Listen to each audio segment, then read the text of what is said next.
In Allah's divine law we find peace and harmony. Adherence to Shariah, a blessing for you and me. Alhamdulillah Rabbil Alameen, wassalatu wassalamu ala sayyidil mursaleen, amma ba'd, fa'udhu billahi minash shaitanir rajeem, bismillahir rahmanir rahim. Salatu wassalamu alayka ya Rasulullah wa ala alika wa ashabika ya Habiballah. Salatu wassalamu alayka ya Nabiyallah wa ala alika wa ashabika ya Nurallah. Welcome dear viewers to another episode of our program, Adherence to Shariah. Let's begin with an excellence of reciting the Durood Sharif. The Prophet sallallahu alayhi wa sallam said, whoever recites the Durood Sharif upon me 100 times, Allah Ta'ala inscribes between his eyes that this person is free from hypocrisy and the fire of hell. And Allah Ta'ala will keep such a person amongst the shuhada on the day of judgment. Subhanallah. Sallu ala al-Habib, sallallahu ta'ala ala Muhammad, sallallahu alayhi wa sallam. Viewers of Madani Channel, it was the blessed habit of the Prophet sallallahu alayhi wa sallam that he would deliver sermons, lectures amongst his Sahaba from time to time. And this was for their rectification, for their betterment. One particular companion, whose name was Thabit bin Qais, radiyallahu anhu, he had difficulty in hearing. He was hard of hearing. And as such, the other Sahaba would give him priority in the sense that they would allow him to sit close to the beloved sallallahu alayhi wa sallam. So he would be close to Rasulullah sallallahu alayhi wa sallam, and whatever the Prophet alayhi salatu wasalam would say, he would be able to hear it easily, without any difficulty whatsoever. And if he was sat far away, then he wouldn't be able to hear properly. What happened once was Rasulullah sallallahu alayhi wa sallam is in a blessed mahfil with his companions after Fajr, and he's mentioning pearls of wisdom, delivering a lecture, a sermon. And what happens, this particular companion, Thabit bin Qais, he arrived late. He got late for some reason. And when he came, he saw that the gathering was taking place. The Sahaba, it was their habit that they would sit close together without leaving many gaps. Now, Thabit bin Qais, radiyallahu anhu, he came, he saw the mahfil, he saw that the Prophet sallallahu alayhi wa sallam was delivering the lecture, and the principle, the rule was that wherever you find a place, you should sit there. This was the norm. Now what he did was, according to his norm, his habit, he began trying to make his way to the front, and he began saying to people, give me space, give me room. And they knew he would come to the front and sit close to the Prophet sallallahu alayhi wa sallam. And those companions began giving him space, allowing him to come closer. And when he came right close to the Prophet alayhi salam, there was only one person now between him and Sayyidina Rasulullah sallallahu alayhi wa sallam. Now the companion who was in front of Thabit bin Qais, he knew that Thabit would want to come ahead of him, but this particular person, he wanted to remain the closest, that this is a blessed opportunity, I'm right close to the Prophet sallallahu alayhi wa sallam. So he said to Thabit bin Qais, you stay where you are, you'll be able to hear, you've come this close, it's fine. So Thabit bin Qais sat and began listening to the sermon of the Prophet sallallahu alaihi wasallam. When the majlis finished, when the speech finished, Sayyidina Thabit bin Qais radiyallahu anhu, he struck the person with his hand, the one who was in front of him, the one who prevented him from coming even closer. And he said, who are you? He told him his name. Now, it was the custom of the Arabs, you could say, at that time, that if somebody mentioned the name of someone's mother to them, this was a source of humiliation for them, or dhillah, disgrace for them. So when Thabit asked him his name, he said, I am so-and-so. So Thabit replied and he said, oh, you are the son of so-and-so woman. When that person heard Thabit say this, he lowered his head in shame. And after this, he stopped talking to Thabit. He was not very happy at all. Allah subhanahu wa ta'ala revealed a Quranic verse at that time as guidance, as nasiha. Allah subhanahu wa ta'ala said, O believers, do not laugh upon each other, against each other. Do not mock one another. Sometimes we even do this as well. So people are sitting amongst each other, friendly, and all of a sudden, someone says something the other person doesn't like, and they begin cursing them, they begin mocking them, taunting them about their family members as well. So this is not very good. So the Quran says here that do not mock and taunt one another. It's possible that the one you're mocking is better than you, meaning the males. And then Allah Ta'ala says specifically about the females that it's possible that a female who mocks another is not better than the other person is better. Possible. And then Allah subhanahu wa ta'ala said, وَلَا تَلْمِزُوا أَنفُسَكُمْ, do not taunt one another. وَلَا تَنَابَزُوا بِالْأَلْقَابِ, do not call each other evil names. بِئْسَ الْإِسْمُ الْفُسُوقُ بَعْدَ الْإِيمَانِ, how bad a name it is to be called a transgressor after being a Muslim, after having Iman. وَمَنْ لَمْ يَتُبْ فَأُولَٰئِكَ هُمُ الظَّالِمُونَ, and whoever did not repent, he is from the oppressors. So firstly, in this verse of Al-Quran Kareem Views of Madani Channel, we've been told not to mock one another. So this is something that's common today, let's be honest. Some people go to extreme lengths in mocking others, in taunting others, in laughing at others. They take pleasure at laughing at others. The person suffering grief is embarrassed. So this is something that we need to cut out from our lives. And we need to tell other people about this. If our friends are like this, we need to tell them about the evil nature of doing such things. The Quran prohibits it. The Quran speaks of it and says it is wrong.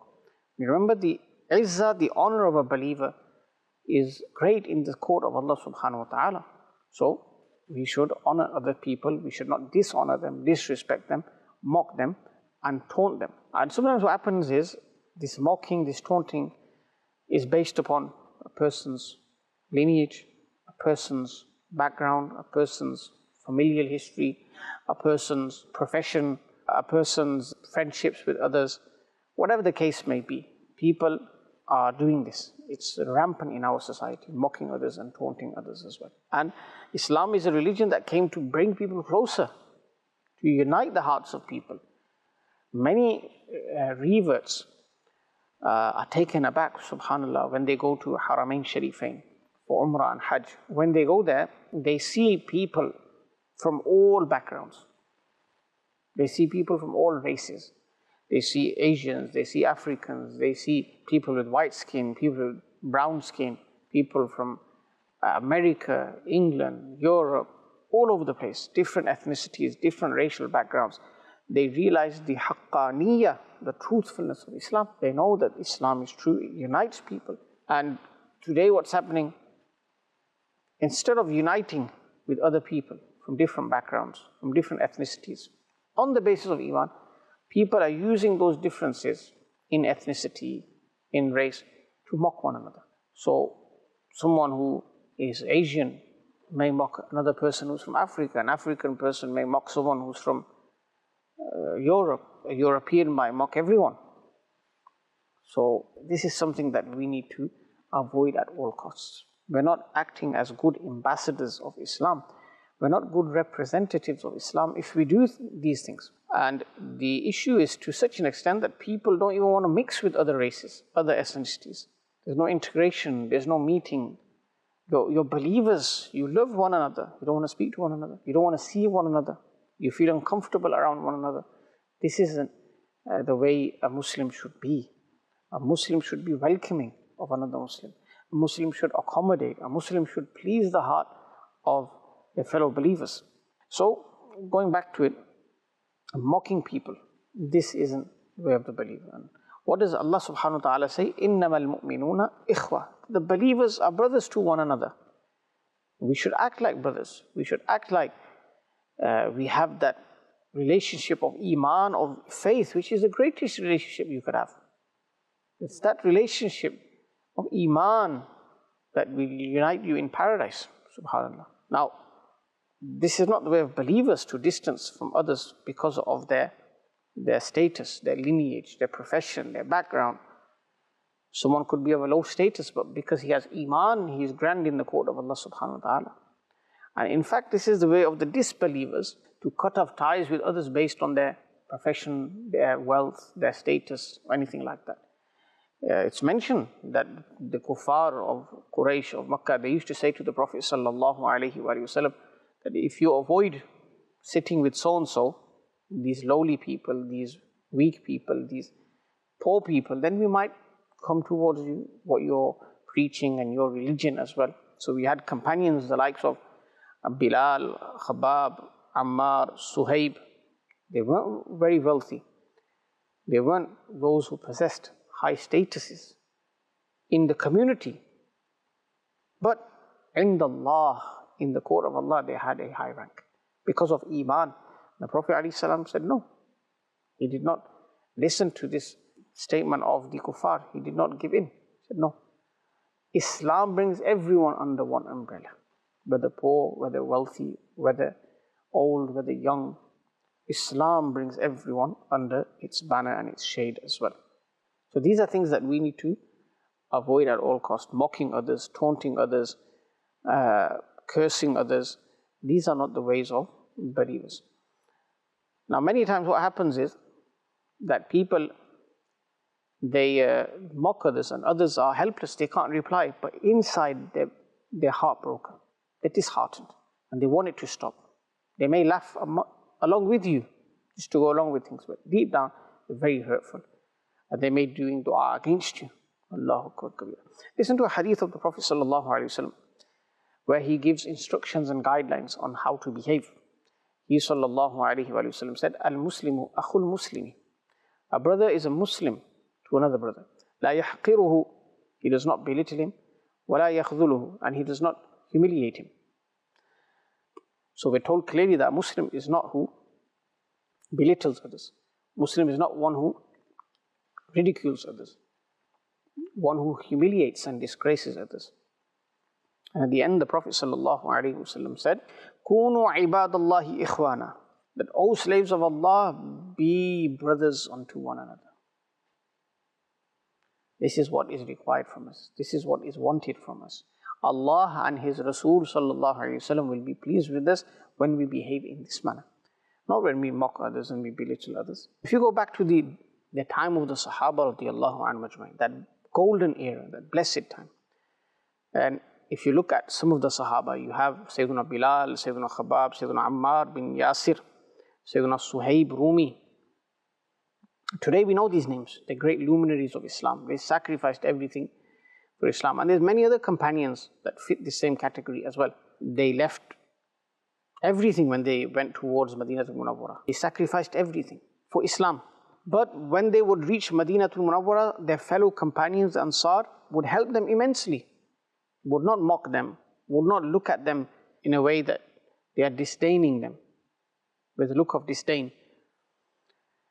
Now, regarding Sayyidina Bilal radiallahu ta'ala, it says that when Sayyidina Umar al-Faruq radiallahu ta'ala would see him coming, he would stand up for him out of respect. Sayyidina Umar is from Quraysh, the greatest tribe. It was considered a great tribe. And Sayyidina Bilal radiallahu anhu is from where? Habsha, Abyssinia. Now, for a distinguished individual from Quraysh, an individual like Sayyidina Umar radiallahu anhu, and for him to stand up out of respect for Sayyidina Bilal radiallahu anhu, who was from Africa, from Abyssinia. And if we consider that today people with black skin are not given rights, then imagine at that time that today people with black skin are racially abused and there's racial slurs hurled at them. Imagine that time. Imagine people do not value them at all. Look at Sayyidina Umar radiallahu ta'ala, how he would stand up for Sayyidina Bilal radiallahu anhu. He would say, Marhaba ya Bilal, Marhaba. Welcome, welcome, O leader Bilal. And now the question is, can't we make such an environment today?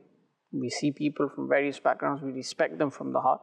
Or is it the case that we only want to respect that person who can benefit us in some way? As for those who don't fit that criteria, we just turn a blind eye to them, we ignore them, we don't acknowledge them. That's not the way of Islam. And then Allah subhanahu wa ta'ala says, وَلَا تَلْمِزُوا أَنفُسَكُمْ, and do not taunt one another. Again, people taunt one another over skin, over lineage, over background, things like this. People do not respect one another. So it's imperative that as Muslims, we respect one another, we do not mock one another, we do not consider ourselves better than others. We're all believers. In the court of Allah subhanahu wa ta'ala, who is accepted, maqbool, and who is not, we don't know. Do we have a certificate saying that we're accepted because we belong to this tribe, or we're accepted because we have this profession, or we're accepted because we have this skin color, we're this ethnicity, from this racial background? No, we have no certificate as such. We continue doing good deeds with full hope in the mercy of Allah subhanahu wa ta'ala. We don't mock others, we don't taunt others, we don't say anything bad to others that will hurt them. We be the model Muslim. Remember Rasulullah sallallahu alaihi wasallam said, when defining a believer is he from whose hand and tongue other believers remain safe. Question is, today, Are believers safe from our tongue? Are believers safe from our hands? What's the answer? Only we know. May Allah subhanahu wa ta'ala make us from those Muslims who represent Islam in the best way, who follow the Sunnah of Rasulullah sallallahu alaihi wasallam, who do not mock others, who do not taunt others, who do not harm others, and who only will and desire goodness for others. And they try their utmost to benefit and make things easy for others. Ameen. Bijahi Nabil Ameen. Sallallahu alayhi wa sallam. In Allah's divine law we find peace and harmony. Adherence to Shariah, a blessing for you and me.